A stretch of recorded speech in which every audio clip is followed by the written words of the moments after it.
In Amsterdam heb je tegenwoordig, of in de lokale media, heel veel de discussie wie is een Amsterdammer en wanneer mag je een Amsterdammer noemen. Dat gaat al geloof ik 2 maanden rond in de kranten en in de media. Hij is inmiddels probeert zich Amsterdammer te voelen, is volgens mij al een halve Amsterdammer, denk ik, Willem Westman.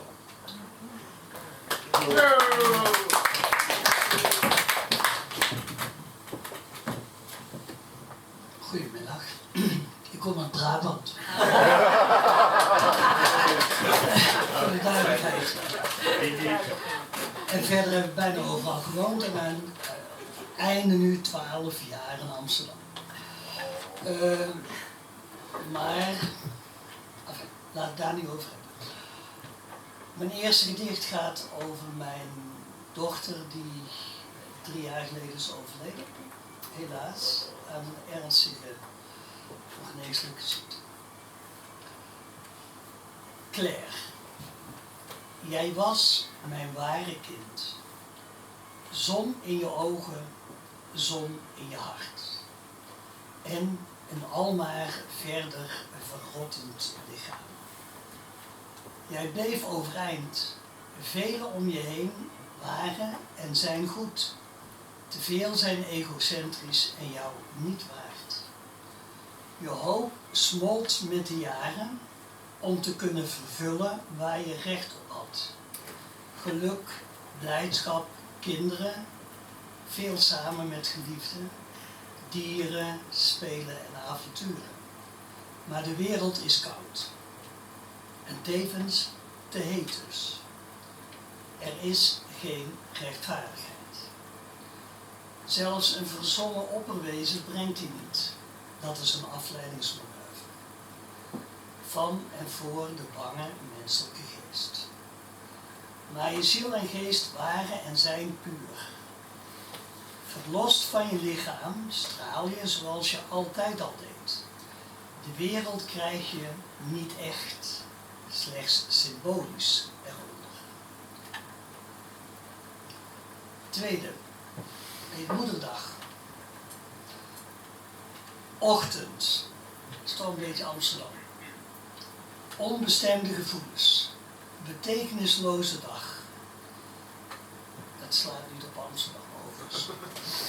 De vrolijke drukte maakt me droevig. Niet nagekomen op afspraken en mijn moeder is toch al lang dood. Mooi weer lokt me vol melancholie naar het Vondelpark. Ik ga toch niet. Ik ga dan nooit.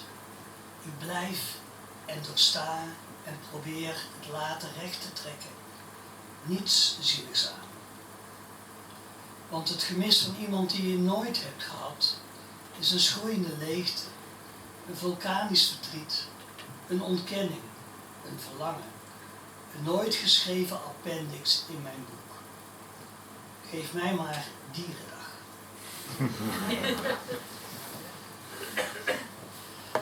Het laatste gaat over daklozen. Die kwam hier nog bij het uitgaan van het station tegen.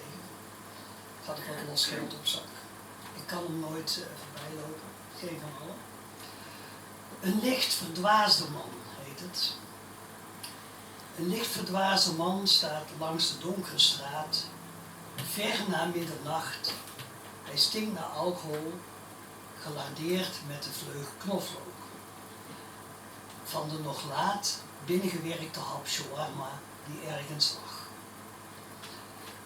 Hij ziet een straal over zijn schoenen spatten. Hij staart en kijkt verbaasd. Sta ik nou op mijn eigen schoenen te zeiken?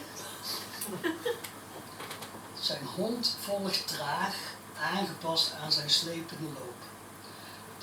De man peinst niet echt somber, ook niet echt vrolijk over zijn vrouw, die hij accepteert als een gegeven. God weet al hoe lang.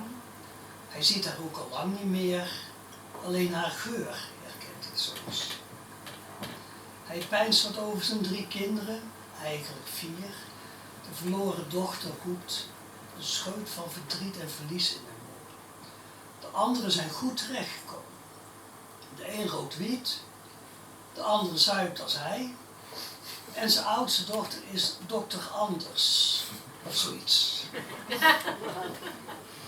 Hij is best wel eens tevreden. Hij heeft de ruimte en de stilte van de nacht.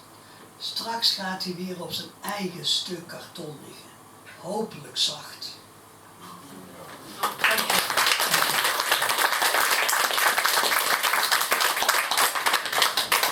Willem die sprak over Kwart van Amsterdam.